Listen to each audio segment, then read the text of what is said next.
이 고집불통 같은 년! 민수가 소리쳤다. 내가 뭔데 감히 내 말을 안 들어! 40년을 참고 살았더니 이제 버릇이 없어! 당신은 뭔데 제 재산을 빼앗으려고 해요?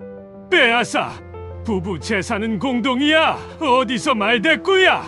순간 민수의 손이 허공을 가르며 선희의 오른쪽 뺨을 강하게 때렸다. 짝! 청명한 소리가 한옥마당에 울려 퍼졌다. 며느리와 아들이 보는 앞에서 남편은 내 따귀를 때렸다. 선희는 그 자리에 주저앉았다. 귀가 먹먹했고 뺨이 화끈거렸다. 눈앞이 하얘졌다. 아버님, 진정하세요. 며느리 수진이 건성으로 말리는 신용을 했다. 아들 준석도 그저 서 있을 뿐이었다. 멍한 눈으로 그저 지켜보고만 있었다. 그 사이 민수는 다시 한번 손을 휘둘러 선희의 뺨을 때렸다. 이번엔 왼쪽이었다. 짝! 내가 뭔데 감히 내 말을 안 들어! 여자 주제에 어디서 대들어! 선희는 비틀대며 다시 쓰러졌다. 선희의 입술이 터져 피가 흘렀다. 그녀는 고개를 들어 남편을 바라봤다. 40년을 함께 산 남편. 한때는 사랑했던 남편. 하지만 지금 그의 눈에는 증오와 탐욕만이 가득했다. 부산 해운대 골목 깊숙이 자리한 100년 된 한옥. 이선희 씨는 이곳에서 한복 공방 선희의 바느질을 운영했다. 어머니에게서 물려받은 손재주로 전통 한복을 만들어 소소한 수입을 올렸다. 새벽 5시면 일어나 한복 작업을 하고 오전에는 단골 손님들의 주문을 받았다. 작지만 보람 있는 삶이었다. 하지만 집으로 돌아가는 선희의 발걸음은 늘 무거웠다. 현관문을 열자마자 남편 최민수의 목소리가 귀를 찔렀다. 또 늦게 들어와? 밥은 했어? 안 했어? 지금 하면 돼요. 지금 하면 돼? 남편이 배고파 죽겠는데? 최민수는 은퇴은행 지점장 출신이었다.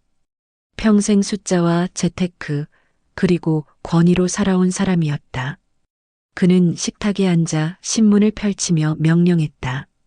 된장찌개 끓여. 생선 구워. 그리고 김치는 새 거로 꺼내놔. 시큼한 김치는 안 먹는 거 몰라? 선희는 묵묵히 부엌으로 들어갔다. 40년을 이렇게 살았다. 저녁 식사 중에도 민수의 잔소리는 계속됐다. 이 국은 왜 이렇게 싱거워? 당신 혀가 망가진 거 아니야? 너무 짜게 드시면 건강에 안 좋아요. 짜게 먹을지 싱겁게 먹을지는 내가 결정해. 당신이 뭔데 간섭이야? 선희는 국그릇을 들고 다시 부엌으로 향했다. 소금을 조금 더 넣고 돌아왔다. 그리고 말이야. 민수가 젓가락을 내려놓으며 말했다. 당신 그 한복 공방 언제까지 할 거야? 우리 나이에 뭘 그렇게 악착같이 일해? 제가 좋아서 하는 일이에요. 손님들도 좋아하시고. 손님들이 좋아해? 거기서 버는 돈이 얼마나 된다고? 민수는 비웃었다. 차라리 그 시간에 집안일이나 제대로 해. 저는 제 일이 자랑스러워요. 자랑스러워? 민수의 목소리가 높아졌다. 여자가 밖에 나가서 돈 버는 게 뭐가 자랑스러워? 집안에서 남편이나 잘 섬기는 게 여자의 본분이지. 선희는 더 이상 대꾸하지 않았다. 대꾸하면 더 화를 낼 것이 뻔했다. 결혼 이후 한평생을 남편에게 그런 대접을 받으며 살아온 선이었다. 식사를 마친 민수는 소파에 비스듬히 누워 TV를 켰다. 물 좀 갖다 줘. 시원한 거로.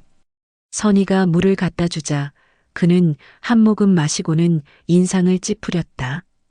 이게 시원한 거야? 미지근하잖아. 다시 갔다 와. 선희는 물을 다시 갖다 주었다.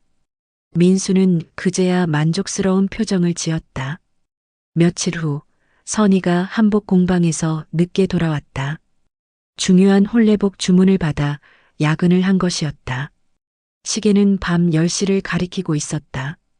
현관문을 열자 민수가 벌떡 일어났다. 지금 몇 시야? 전화도 안 받고 어디서 뭐 했어? 손님 주문이 급해서 야근했어요. 야근? 여자가 밤늦게까지 밖에서 뭘 한다고? 민수가 선희의 팔을 거칠게 잡았다. 혹시 다른 남자 만난 거 아니야? 무슨 소리예요? 이랬다니까요. 일? 그따위 바느질이 무슨 일이야? 당장 그 공방 접어. 민수가 소리쳤다. 여자가 밤늦게까지 돌아다니면 동네에서 뭐라고 하겠어? 내 체면이 말이 아니야. 당신 체면? 제 삶은 어떻고요? 뭐, 지금 나한테 대드는 거야? 민수의 눈빛이 험악해졌다. 이 집에서 누가 돈 벌어 왔는데? 누가 이 집 가장인데? 감히 나한테 말대꾸를 해? 선희는 입을 다물었다. 40년 동안 수없이 들은 말이었다. 귀에 딱지가 앉을 정도로. 그날 밤 선희는 잠들지 못했다. 옆에서 코를 고는 남편을 바라보며 생각했다. 나는 왜 이렇게 살고 있을까? 다음 날 아침 선희가 한복 공방으로 나가려 하자 민수가 불렀다. 어디가? 공방에 가야죠. 오늘은 집에 있어. 내가 친구들 데려올 거야. 저녁 준비해야지. 오늘 손님 약속이 있어요. 약속? 취소해. 민수가 단호하게 말했다. 남편 친구들 접대하는 게 먼저야. 그딴 바느질질보다. 하지만은 무슨 하지만이야. 민수가 탁자를 쳤다. 내가 집에 있으래잖아. 여자가 남편 말을 안 들어? 선희는 결국 손님에게 전화를 걸어 약속을 취소했다. 단골 손님이었고 딸의 결혼식에 입을 한복을 맞추기로 한 중요한 약속이었다. 손님은 실망한 목소리로 말했다. 그럼 다른 곳 알아봐야겠네요. 선희는 하루 종일 집에서 음식을 준비했다. 전을 부치고 갈비찜을 하고 각종 밑반찬을 만들었다. 오후 6시쯤 민수의 친구들이 도착했다. 오, 최 선배. 오랜만이야. 어서 와, 들어와. 민수는 환한 얼굴로 친구들을 맞았다. 선희에게는 그렇게 웃는 모습을 본 적이 거의 없었다. 하지만 민수는 다른 사람 앞에서는 누구보다도 호인이었다. 여보, 음식 내와. 선희가 정성껏 준비한 음식들을 식탁에 차렸다. 친구들은 칭찬했다. 와, 이거 정말 맛있겠는데요? 사모님 손맛이 좋으시네요. 하지만 민수는 차갑게 말했다. 아니에요. 별거 없어요. 그냥 먹어요. 선희는 부엌에서 설거지를 하며 친구들의 대화를 들었다. 최 선배는 정말 복 받으셨어. 집사람이 말 잘 듣잖아. 민수가 웃으며 대답했다. 그래야죠. 여자는 확실하게 잡아야 돼. 너무 풀어주면 버릇 없어져요. 요즘 여자들은 말 안 듣던데. 그건 남자가 제대로 못 잡아서 그래요. 처음부터 확실하게 해야 돼. 선희의 손이 떨렸다. 설거지하던 접시가 싱크대에 떨어져 깨졌다. 뭐 하는 거야? 조심성도 없이. 민수가 부엌을 향해 소리쳤다. 친구들 앞에서조차 이런 식이었다. 며칠 후 선희는 친구들과 저녁 식사 약속이 있었다. 오랜만에 만나는 학창시절 친구들이었다. 선희는 민수에게 조심스럽게 말했다. 오늘 저녁에 친구들 만나기로 했어요. 친구? 무슨 친구? 고등학교 동창들이요. 1년에 한 번 만나기로 했거든요. 안 돼. 민수가 단칼에 거절했다. 왜요? 이유가 필요해? 내가 안 된다면 안 되는 거야. 여자가 밤에 돌아다니면 보기 안 좋아. 저녁 7시 약속이에요. 9시면 돌아올게요. 9시? 그것도 늦어. 여자가 해가 지고 밖에 돌아다니는 게 말이 돼? 친구들이 얼마나 기다렸는데요. 기다리긴 뭘 기다려.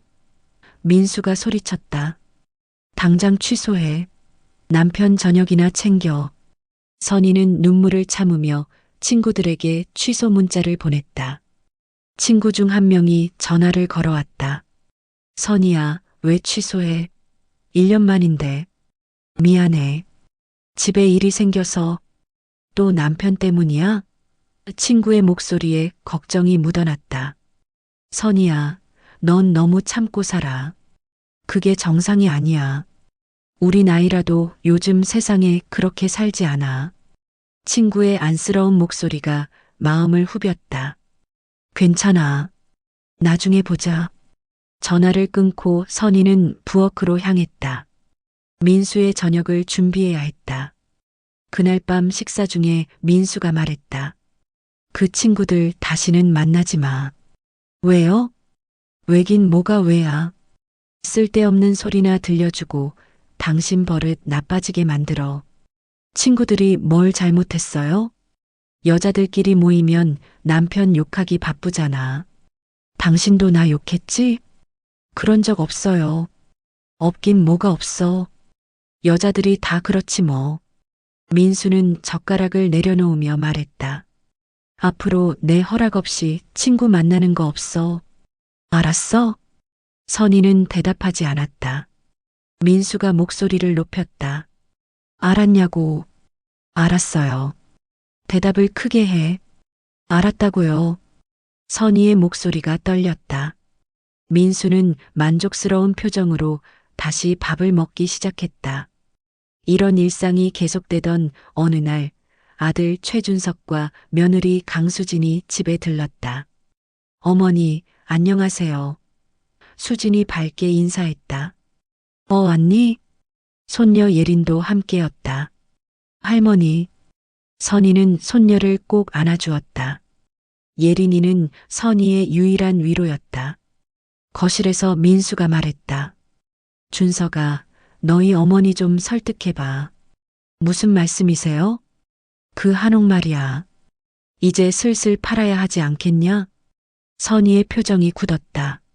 한옥은 선희의 친정 어머니가 평생 모은 돈으로 마련해서 물려주신 가보였다. 100년 된 한옥으로 최근 문화특구로 지정되면서 가치가 12억 원으로 뛰었다. 그 한옥은 우리 엄마가 저한테 물려주신 거예요. 그래도 부부 재산이잖아. 민수가 말했다. 이제 나이도 있고 관리도 힘들고 팔아서 강남 아파트 사는 게 낫지. 싫어요. 뭐? 민수의 얼굴이 일그러졌다. 지금 나한테 싫다고 했어? 네, 싫다고 했어요. 그 한옥은 제 엄마 유산이에요. 절대 안 팔아요. 이 여자가 정말. 민수가 벌떡 일어서려는 순간 아들이 말렸다. 아버지, 진정하세요. 진정? 저 여자가 지금 남편 말을 안 듣는데? 민수가 선희를 가리키며 소리쳤다. 40년을 참고 살았더니 이제 버릇이 없어졌어. 선희는 입을 다물었다. 아들 내외 앞에서조차 이런 모습을 보이는 남편이 부끄러웠다. 수진이 조심스럽게 끼어들었다. 어머니, 요즘 그 동네 재개발 얘기 나오던데요.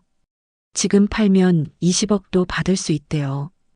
20억이라는 말에 남편도 놀란 듯 화들짝 눈이 커졌다. 팔지 않을 거야.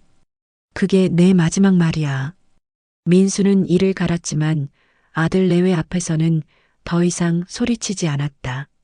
대신 그날 밤 아들 내외가 돌아간 후 선희에게 쏟아냈다.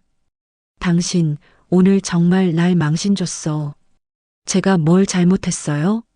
아들 내외 앞에서 나한테 대들었잖아. 아버지 권위가 뭐가 돼? 한옥은 제 거예요. 제가 결정할 문제고요. 네 거? 민수가 비웃었다. 결혼하면 다 공동재산이야. 그래도 제 엄마가 저한테 준 거예요. 그래서 뭐, 남편 말을 안 들어도 된다는 거야? 민수가 선희에게 다가왔다. 당신 요즘 버릇이 없어진 것 같아. 확실하게 교육이 필요해. 교육? 저를 뭘로 보는 거예요? 여자로 보지. 남편한테 복종해야 하는 여자로. 민수가 소리쳤다. 이 집에서 가장은 나야. 내 말이 곧 법이고. 선희는 더 이상 대꾸하지 않고 방으로 들어가 문을 닫았다. 민수는 밖에서 계속 소리쳤다. 문 열어. 대화가 끝난 거 아니야. 하지만 선희는 문을 열지 않았다. 그날 밤 그녀는 처음으로 남편에게 저항했다. 추석이 다가왔다. 놀랍게도 민수가 제안했다. 이번 추석엔 당신 친정 부모님 산소도 가자. 선희는 귀를 의심했다. 40년 결혼 생활 동안 민수가 친정 부모 산소에 가자고 한 적은 단 한 번도 없었다. 정말요? 그래. 이제 나이도 있고 해야 할 도리는 해야지. 선희는 눈시울이 붉어졌다. 어쩌면 남편도 나이가 들면서 마음이 변한 걸까? 추석 당일 가족들은 먼저 최 씨 선산을 찾았다. 성묘를 마치고 한옥으로 돌아와 선희의 부모님 제사를 정성껏 지냈다. 손녀 예리는 학교 과제인 우리 가족 다큐멘터리를 위해 핸드폰으로 한옥 곳곳을 촬영하고 있었다. 대청마루의 아름다운 석가래, 마당의 장독대, 가족들의 모습까지. 제사가 끝나고 가족들은 한옥 마당에 둘러앉았다. 따스한 가을 햇살이 내리쬐었다. 민수가 입을 열었다. 여보. 응? 한옥 말이야. 이제 명의를 내 이름으로 바꾸자. 순간 선희의 심장이 철렁 내려앉았다. 무슨 소리예요? 재개발되면 20억이야. 세금 문제도 있고 내가 관리하는 게 나아. 아들 준석이 거들었다. 엄마, 아버지 말씀이 맞아요. 요즘 세법도 복잡하고 아버지가 은행 출신이시니까 재테크도 잘하시잖아요. 며느리 수진도 가세했다. 어머니, 그리고 저희도 사실은 빚이 좀 있어요. 한옥 담보로 대출 좀 받게 해주세요. 3억만 있으면 다 갚을 수 있어요. 선희는 세 사람을 차례로 바라봤다. 남편, 아들, 며느리. 모두가 자신의 한옥을 노리고 있었다. 안 돼요. 뭐? 민수의 얼굴이 굳어졌다. 안 된다고 했어요. 그 한옥은 절대 명예 이전 안 해요. 담보대출도 안 돼요. 이 여자가 지금. 민수가 일어섰다. 그건 우리 엄마가 평생 고생해서 모으신 거예요. 엄마가 저한테 주신 거라고요. 그래서 뭐? 남편 말을 안 들어도 된다는 거야? 이건 제 거예요. 제 결정이에요. 준석이 무릎을 꿇었다. 엄마, 제발. 나 지금 정말 죽을 것 같아. 빚쟁이들한테 쫓기고 있어. 그러게 왜 암호화폐에 손을 댄 거니? 엄마. 준석의 목소리가 높아졌다. 수진도 일어났다. 어머니, 저희도 살아야죠. 어머니 혼자만 잘 살 거예요? 혼자만 잘 살다니? 내가 언제 그랬어? 민수가 선희에게 다가왔다. 그의 얼굴은 분노로 일그러져 있었다. 당장 도장 찍겠다고 해. 안 돼요. 이 고집불통 같은 년. 민수가 소리쳤다. 내가 뭔데 감히 내 말을 안 들어. 40년을 참고 살았더니 이제 버릇이 없어. 당신은 뭔데 제 재산을 빼앗으려고 해요. 빼앗아? 부부 재산은 공동이야. 어디서 말대꾸야. 순간 민수의 손이 허공을 가르며 선희의 오른쪽 뺨을 강하게 때렸다. 짝! 청명한 소리가 한옥 마당에 울려 퍼졌다. 선희는 그 자리에 주저앉았다. 귀가 먹먹했고 뺨이 화끈거렸다. 눈앞이 하얘졌다. 아버님, 진정하세요. 수진이 말리는 신용을 했지만 시어머니를 도울 생각은 없어 보였다. 준석도 그저 서 있을 뿐이었다. 아들이 어머니를 보호하는 대신 그저 지켜보고만 있었다. 민수는 다시 한번 선희의 뺨을 때렸다. 이번엔 왼쪽이었다. 짝! 내가 뭔데 감히 내 말을 안 들어.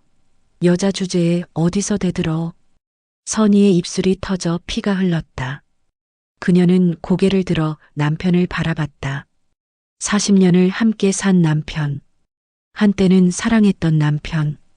하지만 지금 그의 눈에는 증오와 탐욕만 가득했다. 도장 찍을 거야? 안 찍을 거야? 안 찍어. 민수가 다시 손을 들려는 순간 준석이 말렸다. 아버지, 그만하세요. 사람들 볼 수도 있어요. 민수는 거칠게 숨을 내쉬며 손을 내렸다. 그리고는 선희를 내려다보며 차갑게 말했다.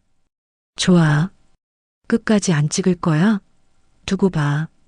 후회할 거야. 선희는 피가 흐르는 입술을 닦으며 일어났다. 온몸이 떨렸지만 눈빛만은 흔들리지 않았다. 한옥 기둥 뒤에서 예리는 떨리는 손으로 모든 것을 촬영하고 있었다. 할아버지가 할머니를 때리는 장면, 아빠와 엄마가 그냥 서 있는 장면, 모든 것이 11살 소녀의 핸드폰에 담겼다. 선희가 비틀거리며 한옥 안으로 들어가자 세 사람은 마당에 남았다. 카메라는 여전히 돌아가고 있었다. 이제 됐어. 수진의 목소리였다. 한옥은 우리 거야. 엄마가 저렇게 맞았으니 겁먹었을 거야. 내일 등기소 가면 도장 찍을 거야. 준석의 목소리. 잘했어. 여자는 이렇게 해야 말을 듣는다니까. 민수가 비웃었다. 예리는 핸드폰을 끄고 조용히 한옥 안으로 들어갔다. 할머니는 방에서 울고 있었다. 다음 날 아침 선희는 거울을 봤다. 양쪽 뺨이 붉게 부어올랐고 입술이 터져 딱지가 앉았다. 왼쪽 귀는 먹먹했다. 65년을 살면서 이런 모욕을 당할 줄은 몰랐다. 며느리와 아들 앞에서 남편에게 딱이 맞는 여자라니. 단 한 번도 남편에게 사람 대접 받아본 적 없었지만 이런 치욕스런 날이 올 줄은 몰랐다. 그때 민수가 방문을 열고 들어왔다. 정신 차렸어? 선희는 대답하지 않았다. 오늘 등기소 가자. 명예 이전 서류 작성해야지. 안 가요. 뭐? 민수의 얼굴이 다시 일그러졌다. 어제도 부족했어? 안 간다고 했어요. 절대 명예 이전 안 해요. 좀 더 맞아야 정신을 차리겠다는 거지. 민수가 다가오려는 순간 선희가 핸드폰을 들어 올렸다. 한 발짝만 더 오면 경찰 불러요. 경찰? 감히 남편을 경찰에? 민수가 비웃었다. 부부싸움이야. 경찰이 뭘 하겠어? 이 무식한 여자야. 폭행이에요. 이건 범죄예요. 민수는 망설이다가 물러섰다. 좋아. 어디 끝까지 버텨봐. 그는 방문을 쾅 닫고 나갔다. 선희는 119에 전화를 걸었다. 저 병원에 가고 싶은데요. 남편한테 폭행당했어요. 구급차가 도착했고 선희는 병원으로 이송됐다. 응급실에서 의사는 말했다. 안면 타박상, 고막 손상, 입술 열상이 있습니다. 고막은 일시적으로 청력이 떨어질 수 있어요. 정신과 상담도 필요합니다. 경찰에 신고하시겠어요? 간호사가 물었다. 선희는 잠시 망설이다가 고개를 끄덕였다. 네, 신고할게요. 병원에 입원한 선희에게 며느리 수진이 찾아왔다. 손에는 과일 바구니를 들고 있었지만 그 얼굴에는 귀찮음이 역력했다. 어머니, 괜찮으세요? 괜찮을 것 같아? 수진은 주변을 둘러보더니 목소리를 낮췄다. 어머니, 그냥 명예 이전해 주세요.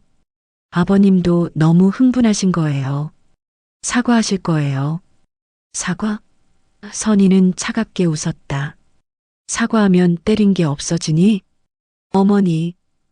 수진의 목소리가 높아졌다. 우리도 살아야 한다고요. 3억만 있으면 빚을 다 갚을 수 있어요. 그 한옥 하나면 되잖아요. 그래서 시어머니를 때리게 놔둔 거야? 내 남편은 친엄마가 맞는 걸 보고도 그냥 서 있었어. 수진의 얼굴이 굳어졌다. 그건 아버님이 너무 화가 나셔서 나가. 당장 내 눈앞에서 사라져. 어머니, 나가라고 했어. 선희의 목소리에 간호사가 달려왔다. 환자분 안정이 필요합니다. 면회객은 나가주세요. 수지는 입술을 깨물며 병실을 나갔다. 문이 닫히는 순간 선희는 눈물을 흘렸다.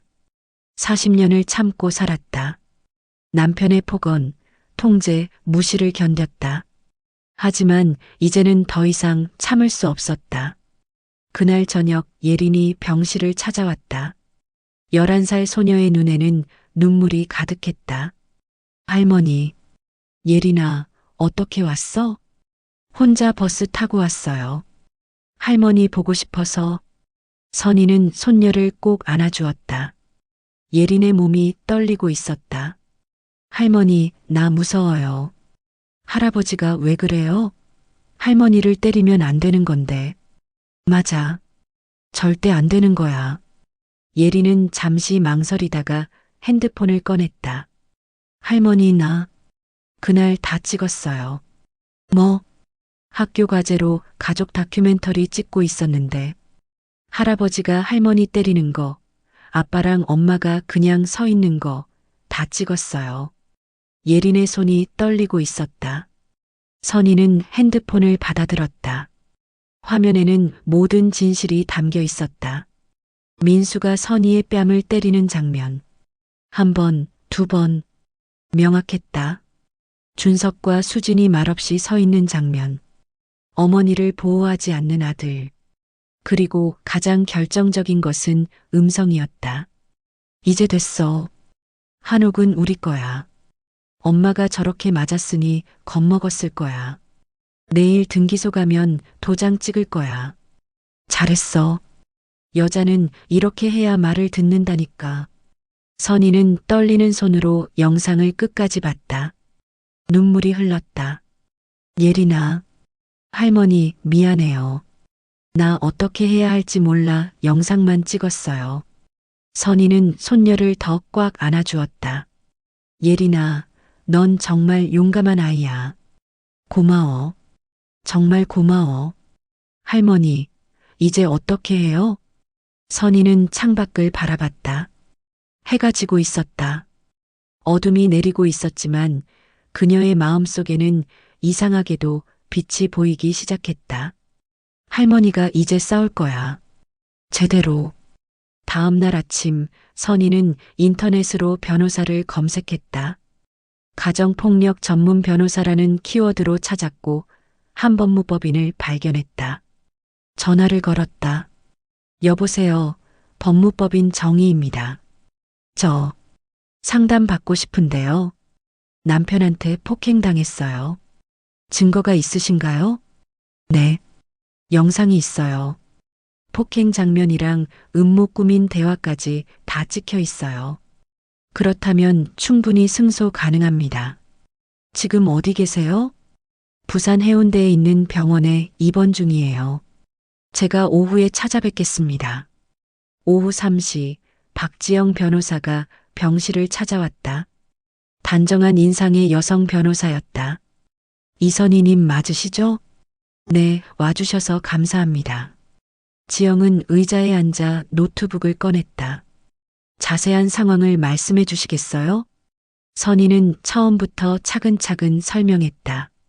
40년간의 언어폭력, 통제, 그리고 추석날의 폭행, 한옥을 빼앗으려던 음모까지. 지영은 꼼꼼히 받아 적었다. 영상 좀 보여주시겠어요?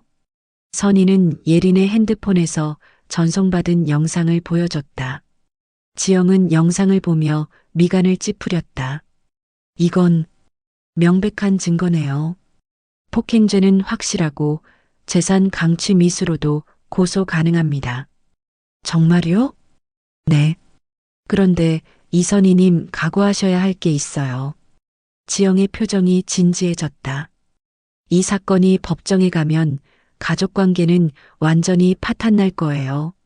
아드님과의 관계도요. 그래도 괜찮으시겠어요? 선희는 잠시 망설였다. 아들. 늦은 나이에 얻은 소중한 아들. 하지만 그 아들은 어머니가 맞는 걸 보고도 지켜주지 않았다. 이미 파탄났어요. 이제라도 제대로 정리하고 싶어요. 알겠습니다. 지영이 서류를 꺼냈다. 그럼 고소장을 작성하겠습니다. 폭행죄, 재산 강취 미수, 그리고 지속적 학대죄까지 추가하겠습니다. 학대요? 네.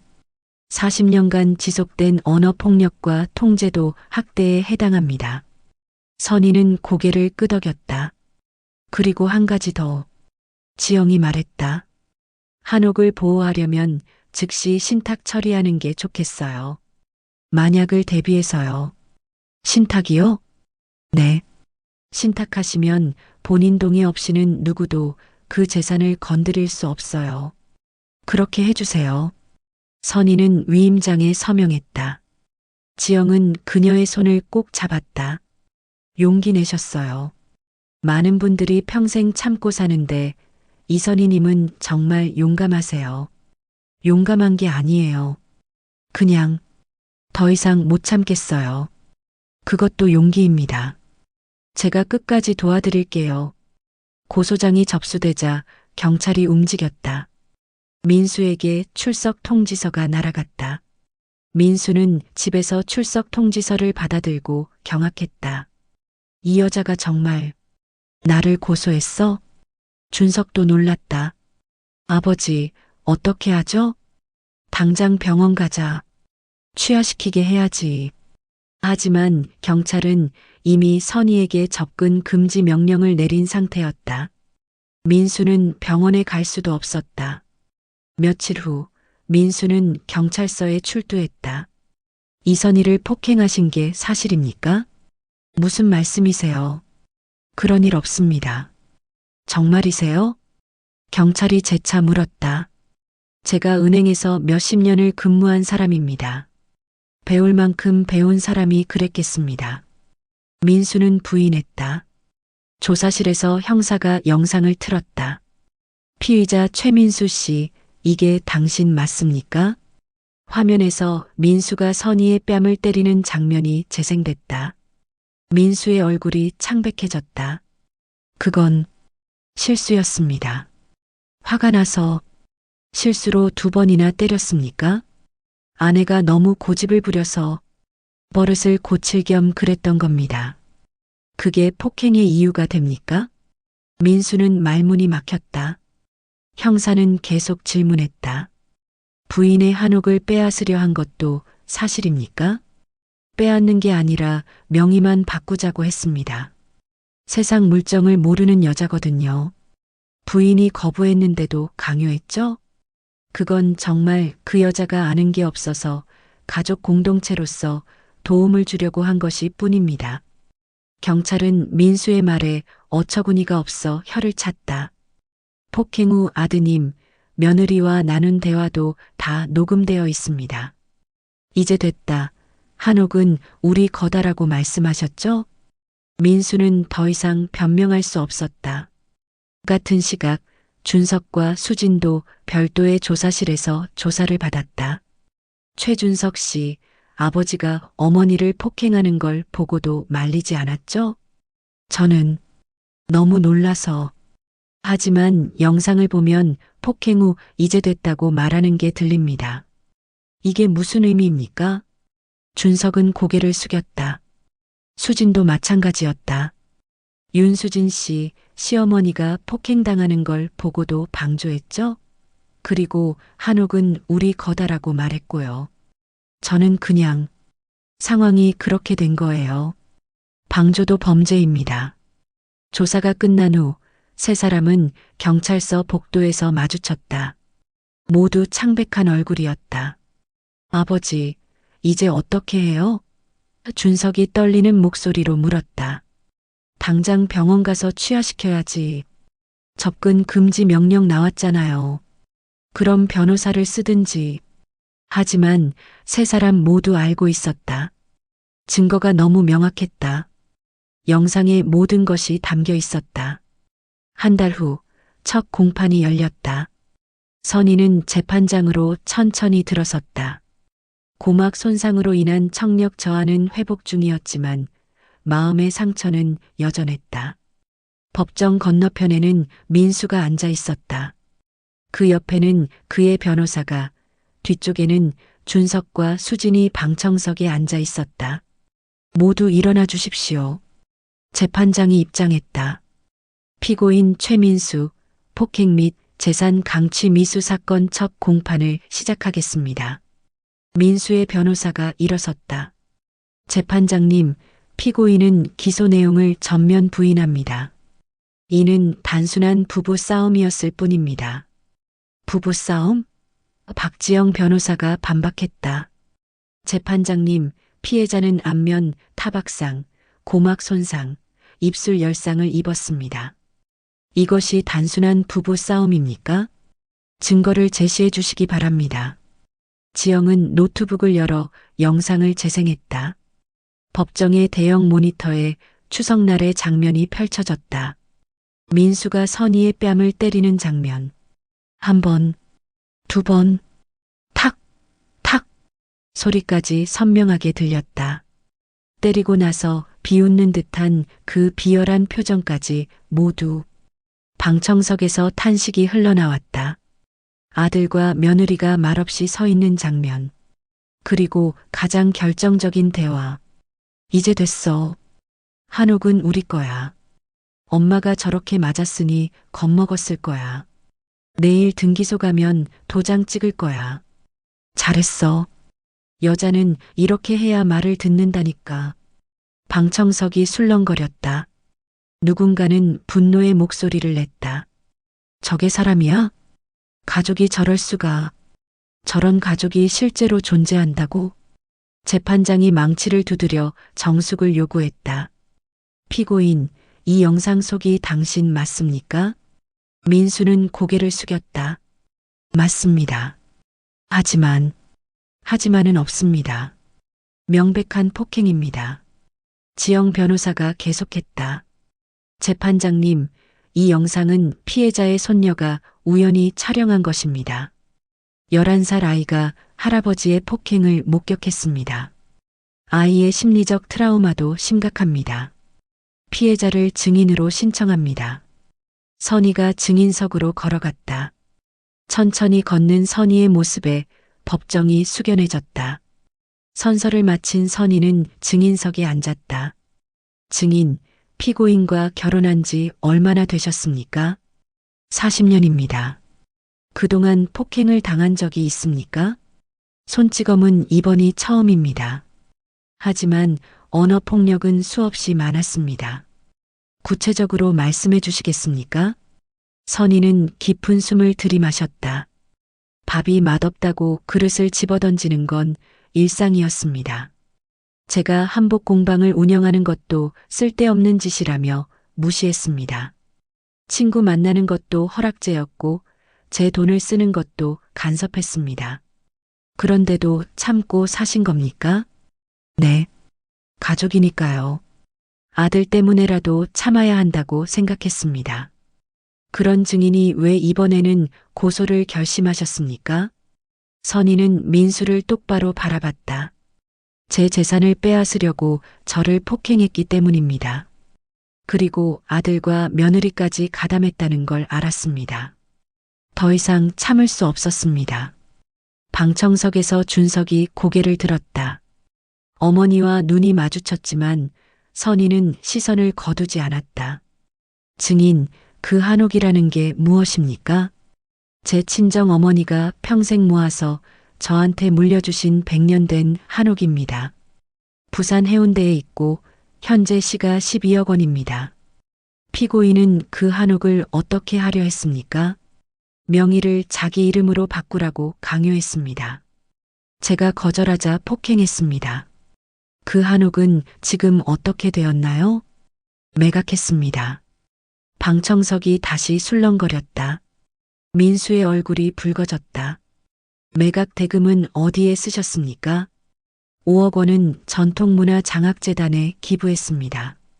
나머지 7억 원으로는 독거노인을 위한 무료급식소와 한복교실을 열었습니다. 왜 그런 결정을 하셨습니까? 선희의 목소리가 떨렸다. 그 한옥 때문에 저는 폭행당했고 가족한테 배신당했습니다. 그 한옥을 보면 그날의 고통이 생각났어요. 차라리 팔아서 정말 필요한 사람들에게 쓰고 싶었습니다. 가족들은 뭐라고 하던가요? 미쳤다고 했죠. 자기들 재산을 남한테 다 준다고요. 하지만 그건 증인의 고유 재산이었죠? 네. 제 친정 어머니가 저에게 물려주신 겁니다. 피고인과는 무관합니다. 지영 변호사가 고개를 끄덕였다. 증인, 마지막으로 묻겠습니다. 지금 이 결정을 후회하십니까? 선희는 방청석의 민수, 준석, 수진을 차례로 바라봤다. 그리고 또렷하게 대답했다. 전혀 후회하지 않습니다.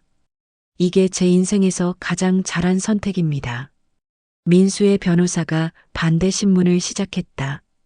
증인, 그래도 40년을 함께 산 남편인데 너무 가혹한 거 아닙니까? 가혹한 건 저를 때린 남편입니다.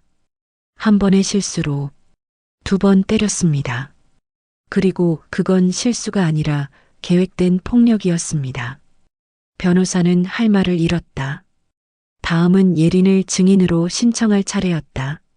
재판장님, 피해자의 손녀를 증인으로 신청합니다. 미성년자인데 증인 적격이 있습니까? 사건의 핵심 목격자입니다. 영상도 그 아이가 촬영했고요. 재판장은 잠시 고민하다가 허가했다. 법정문이 열리고 예린이 들어왔다. 11살 소녀는 긴장한 표정이었지만 꿋꿋하게 증인석으로 걸어갔다. 준석과 수진이 경악한 표정으로 딸을 바라봤다. 예린아, 안 돼. 수진이 작게 중얼거렸지만 법정 경위가 제지했다. 선서를 마친 예린은 증인석에 앉았다. 증인, 그날 무슨 일이 있었는지 말해줄 수 있어? 예린은 떨리는 목소리로 대답했다. 할아버지가 할머니를 때렸어요. 뺨을 2번 때렸어요. 그 장면을 어떻게 봤니? 저는 핸드폰으로 가족 다큐멘터리를 찍고 있었어요. 학교 과제였어요. 그 후에 뭘 들었니? 예린은 부모를 바라봤다. 눈물이 글썽였지만 그녀는 계속 말했다. 엄마가 이제 됐어요. 한옥은 우리 거예요 라고 했어요. 아빠도 엄마가 겁먹었을 테니까 내일 도장 찍을 거야 라고 했어요. 방청석에서 수진이 울음을 터뜨렸다. 준석은 고개를 떨구었다. 증인, 부모님이 영상을 지우라고 했니? 네, 지우라고 했어요. 근데 이건 잘못된 것 같아서 할머니한테 보여드렸어요. 왜 그랬니? 예린의 눈에서 눈물이 흘렀다. 할머니를 때리는 건 나쁜 거잖아요. 할머니가 아프잖아요. 법정이 숙연해졌다. 11살 아이의 순수한 정의감이 어른들의 탐욕을 밝혀낸 것이었다. 증인, 할머니가 한옥을 팔고 급식소 여신 거 알고 있니? 네. 저도 가봤어요. 어땠니? 할머니가 정말 행복해 보였어요. 엄마 아빠는 돈 얘기만 했는데 할머니는 사람들한테 밥 주시면서 웃으셨어요. 예린의 증언에 방청석에서 훌쩍이는 소리가 들렸다. 재판장도 고개를 끄덕였다. 증인, 수고했어요. 내려가도 좋습니다. 예린이 증인석에서 내려오자 선희가 손녀를 꼭 안아주었다. 예린은 할머니 품에서 울음을 터뜨렸다. 재판장이 최후 진술 기회를 주었다. 피고인, 할 말 있습니까? 민수는 떨리는 목소리로 말했다. 재판장님, 제가 잘못했습니다. 화가 나서 순간적으로 피해자에게 사과는 안 합니까? 민수는 선희를 바라봤다. 여보, 미안해. 정말 미안해. 하지만 그의 눈에는 진심이 보이지 않았다. 오히려 원망이 가득했다. 선희는 차갑게 말했다. 사과받지 않겠습니다. 진심이 없으니까요. 재판장이 망치를 두드렸다. 다음 공판은 2주 후입니다. 그때 최종 판결하겠습니다. 2주 후 최종 공판일. 법정은 방청객으로 가득 찼다.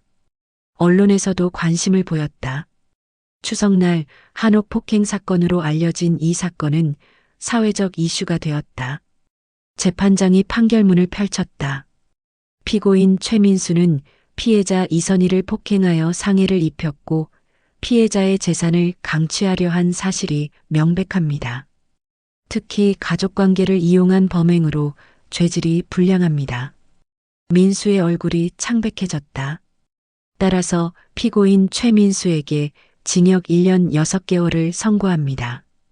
재판장님, 민수의 변호사가 일어섰지만 재판장은 망치를 두드렸다.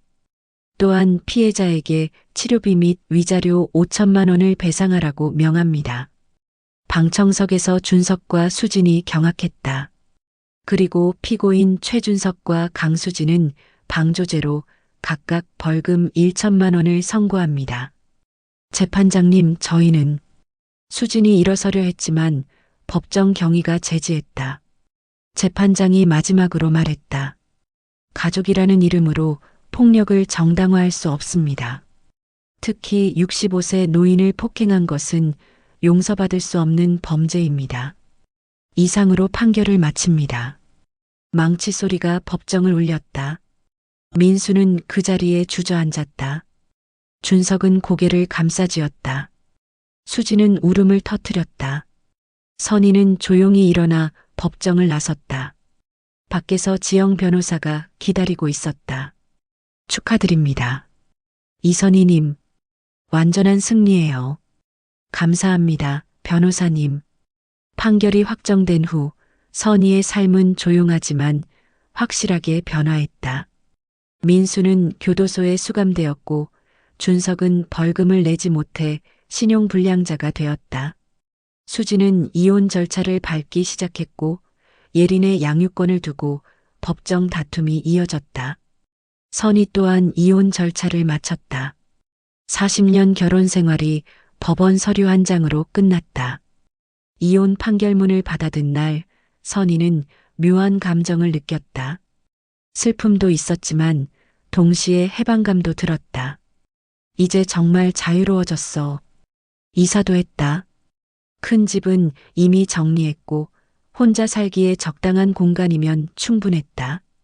짐을 다 풀고 나니 새로운 시작 같았다.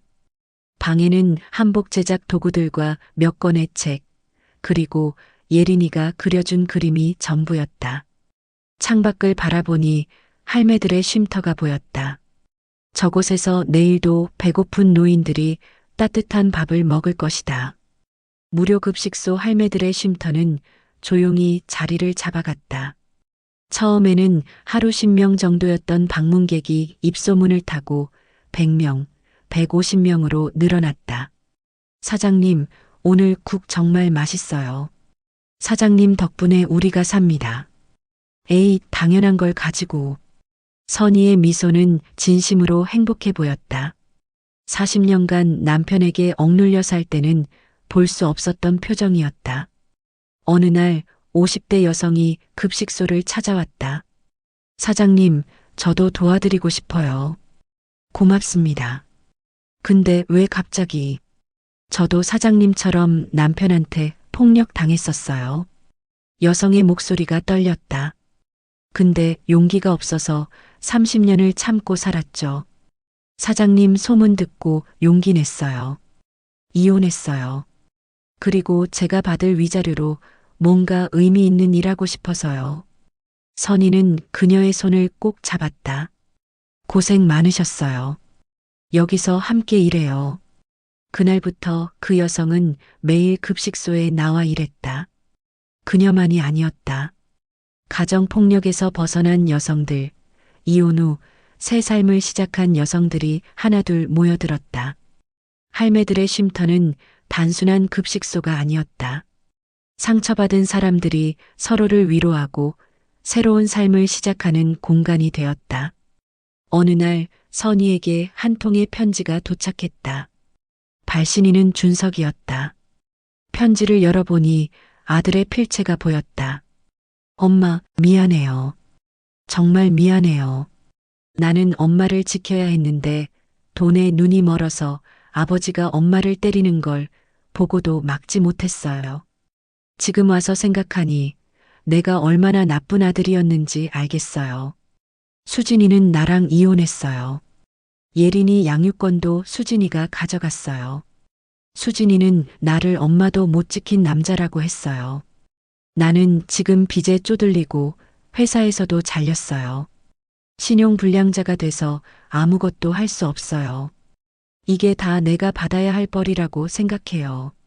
엄마, 용서해달라는 말은 안 할게요. 자격이 없으니까요. 그냥 엄마가 행복했으면 좋겠어요. 그리고 예린이 잘 부탁드려요. 나는 아버지 자격이 없지만 예린이한테는 할머니가 필요해요.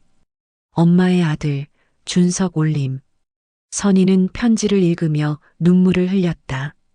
여전히 아들은 소중했다. 하지만 그녀는 편지를 접어 서랍에 넣었다. 답장은 하지 않았다. 아들은 스스로 책임을 져야 했다. 그게 어른이 되는 길이었다. 한 달 후 선희는 교도소에서 면회 신청을 받았다. 민수였다. 선희는 처음에는 거절하려 했다. 하지만 지영 변호사가 말했다. 한 번쯤 만나보세요. 끝을 내기 위해서라도요. 선희는 교도소를 찾았다. 면회실에서 유리 너머로 민수가 앉아 있었다. 한 달 만에 본 남편은 많이 초췌해져 있었다. 전화기를 들자 민수의 목소리가 들렸다. 왔구나. 무슨 할 말이 있어서 면회 신청했어요? 민수는 잠시 침묵하다가 말했다. 미안해. 그게 다예요? 진심이야. 정말 미안해. 선희는 민수를 바라봤다. 그의 눈에는 처음으로 진심이 보였다. 하지만 너무 늦었다. 용서는 할 수 있어요. 하지만 다시는 못 받아줘요. 알아. 그럴 자격 없다는 거 알아. 민수가 고개를 숙였다. 근데 한 가지만 물어봐도 돼? 뭔데요? 너 행복해? 선희는 잠시 생각했다. 혼자 살고 매일 새벽부터 급식소에서 일하고 저녁에는 한복을 짓는 살. 하지만 그녀는 또렷하게 대답했다. 네, 행복해요. 평생 이렇게 행복한 적이 없어요. 민수는 쓰게 웃었다. 그렇구나. 나는 너를 불행하게 만든 거구나. 이제 알았어요? 40년이나 걸렸네. 선희는 전화기를 내려놓으려다가 마지막으로 말했다. 당신도 이제 당신 인생을 사세요. 나한테 기대지 말고. 알았어. 선희는 전화기를 내려놓고 일어섰다. 뒤돌아보지 않고 면회실을 나왔다. 이제 정말 끝이었다. 석 달 후 부산시 문화재단에서 연락이 왔다. 이선희님, 판매하신 한옥이 전통문화교육관으로 개관합니다. 개관식에 참석해 주시겠습니까? 물론이죠. 개관식 날 선희는 오랜만에 한옥을 찾았다. 100년 된 한옥은 아름답게 복원되어 있었다. 대청마루는 반짝반짝 윤이 났고 마당의 장독대도 새롭게 정비됐다. 엄마가 물려주신 한옥이 이렇게 아름답게 보존되다니. 선희는 눈시울이 붉어졌다. 부산시 문화재단 이사장이 선희에게 다가왔다. 이선희님 덕분에 이 귀중한 문화유산을 보존할 수 있게 됐습니다.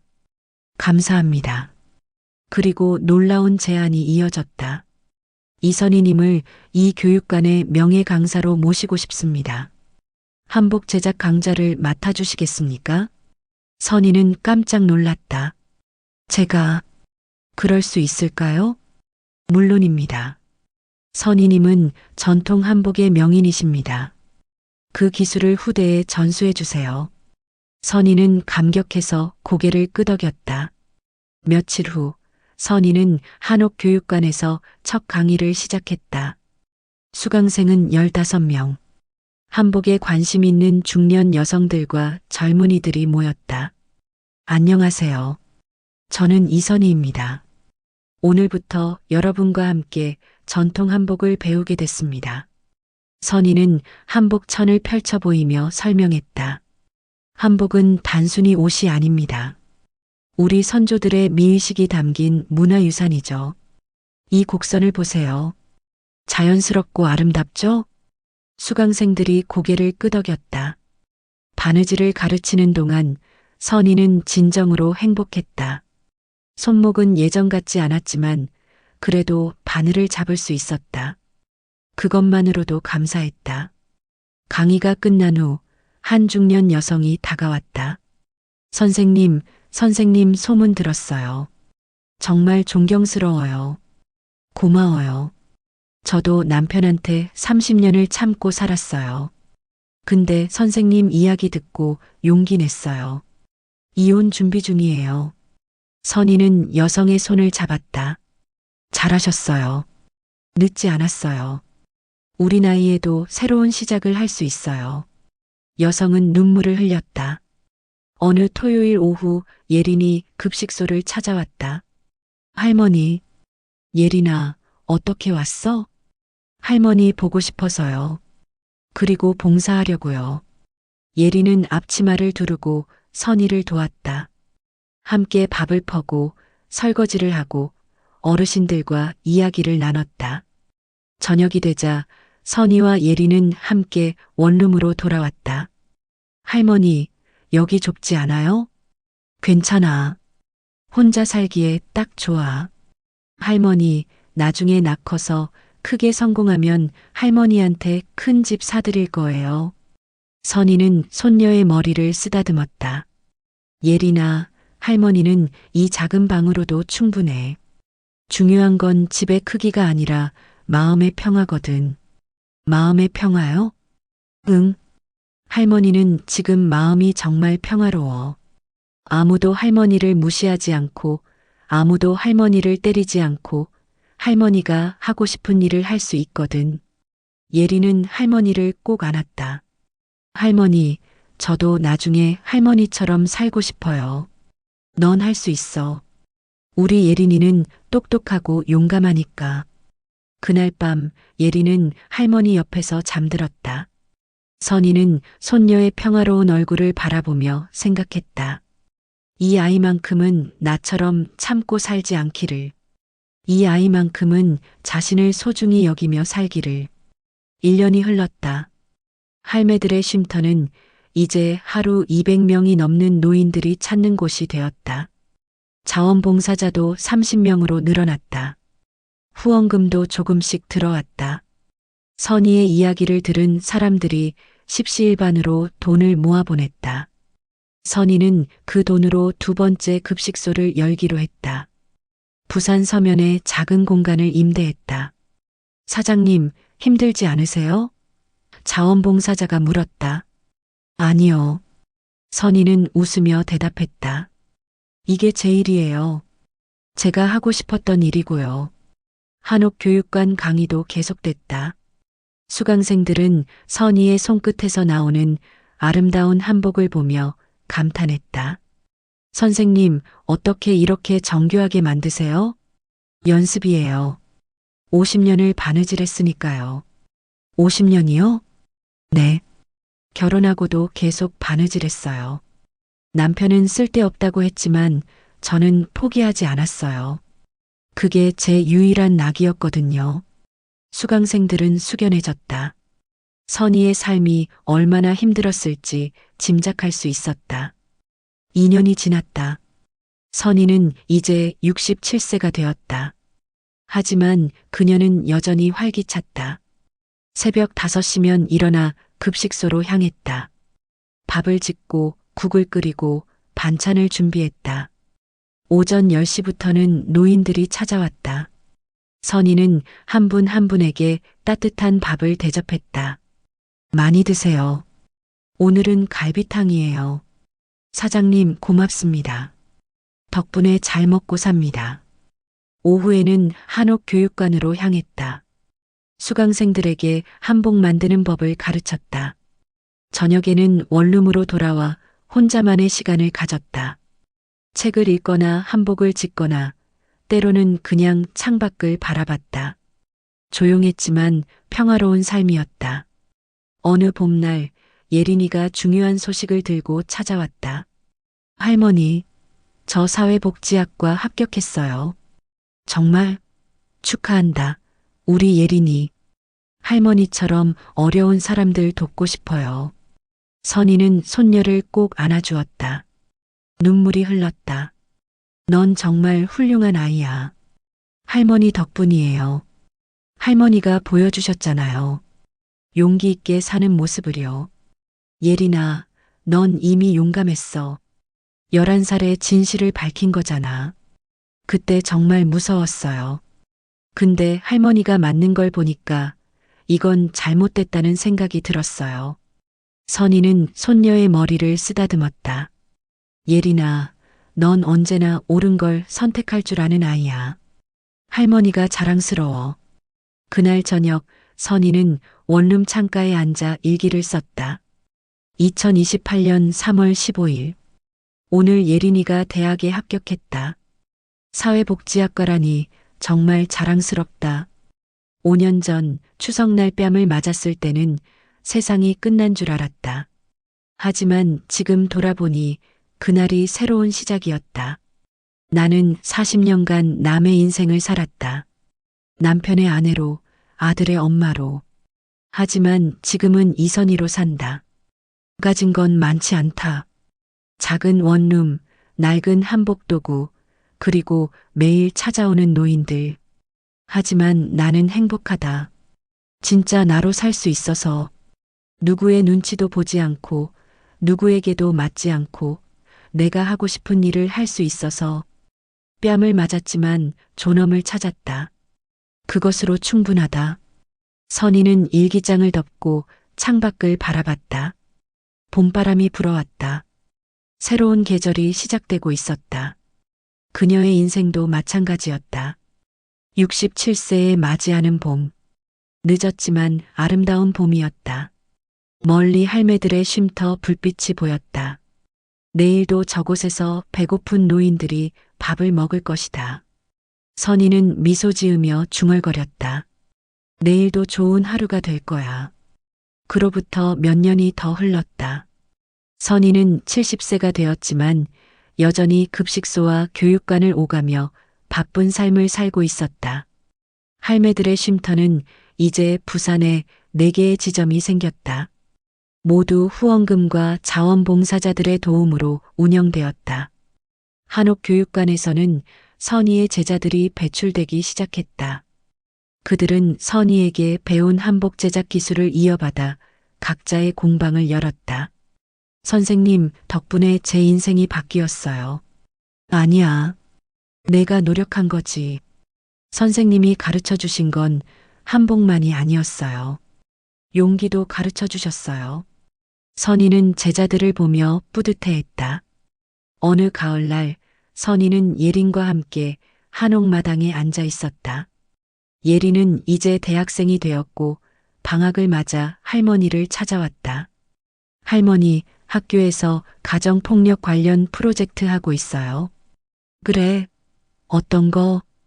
피해자들을 인터뷰하고 그들의 이야기를 정리하는 거예요. 할머니 이야기도 넣고 싶은데 괜찮으세요? 선희는 잠시 생각했다. 그래. 내가 하는 일이라면 기꺼이 도와줄게. 감사해요, 할머니. 예린은 노트를 펼치고 질문을 시작했다. 할머니, 40년을 참고 사셨는데 왜 그때는 참지 않으셨어요? 선희는 한옥 처마를 바라보며 대답했다. 참는 게 미덕이라고 생각했어. 가족을 위해 희생하는 게 여자의 역할이라고 믿었지. 근데 뺨을 맞는 순간 깨달았어. 참는 게 미덕이 아니라 나를 죽이는 거라는 걸. 지금은 행복하세요? 그럼 평생 이렇게 행복한 적이 없어. 힘들지 않으세요? 매일 새벽부터 일하시고. 선희는 웃으며 대답했다. 힘들지 않아. 이게 내가 선택한 일이니까. 누가 시켜서 하는 게 아니라 내가 하고 싶어서 하는 거야. 그게 얼마나 큰 차이인지 아니? 예리는 고개를 끄덕였다. 할머니, 아빠한테 연락 안 하세요? 선희는 잠시 침묵했다. 준석이는 스스로 책임을 져야 해. 내가 도와주면 그 애는 평생 배우지 못해. 아빠가 할머니 보고 싶어 해요. 나도 준석이가 보고 싶어. 하지만 지금은 아니야. 준석이가 진짜 변했을 때, 그때 만날 거야. 예리는 할머니의 손을 잡았다. 할머니는 정말 강하세요. 강한 게 아니야. 그냥 더 이상 약하게 살고 싶지 않을 뿐이야. 해가 저물고 선희와 예리는 원룸으로 돌아왔다. 저녁을 함께 먹으며 선희가 물었다. 예리나, 넌 어떤 사회복지사가 되고 싶어? 가정폭력 피해자들을 돕고 싶어요. 할머니처럼 용기 낼 수 있게요. 잘 생각했어. 넌 분명 좋은 사회복지사가 될 거야. 할머니가 롤모델이에요. 선희는 손녀를 바라보며 미소 지었다. 예리나, 넌 11살에 이미 용감했어. 진실을 밝힐 용기가 있었잖아. 그게 얼마나 대단한 일인지 아니? 그때는 그냥 할머니가 불쌍해서 그랬어요. 불쌍해서가 아니야. 옳은 일이라고 생각해서 한 거지. 그게 진짜 용기야. 그날 밤 예린이 잠든 후 선희는 혼자 창가에 앉았다. 부산의 야경이 아름다웠다. 반짝이는 불빛들이 마치 별처럼 보였다. 선희는 지난 5년을 돌아봤다. 뺨을 맞았던 그날, 병원에서 눈물 흘리던 날, 법정에서 증언하던 날, 한옥을 팔기로 결심했던 날, 첫 급식소를 연 날, 모든 순간이 선명했다. 힘들었지만 후회하지 않았다. 아니, 오히려 감사했다. 그 일이 없었다면 지금의 자신은 없었을 테니까. 선희는 작은 수첩을 꺼내 적었다. 나에게 주는 편지. 선희야, 70년을 살았구나. 고생 많았어. 40년은 남을 위해 살았고 5년은 나를 위해 살았어. 앞으로 남은 시간도 나를 위해 살자. 누구의 눈치도 보지 말고 누구에게도 맞지 말고 그냥 선의로 살자. 그것만으로도 충분해. 사랑해, 나 자신. 선희는 수첩을 덮고 미소 지었다. 창밖의 별이 반짝였다. 마치 어머니가 대답하는 것 같았다. 엄마, 저 잘하고 있죠? 별은 계속 반짝였다. 선희는 평화롭게 잠들었다. 내일도 좋은 하루가 될 것이었다.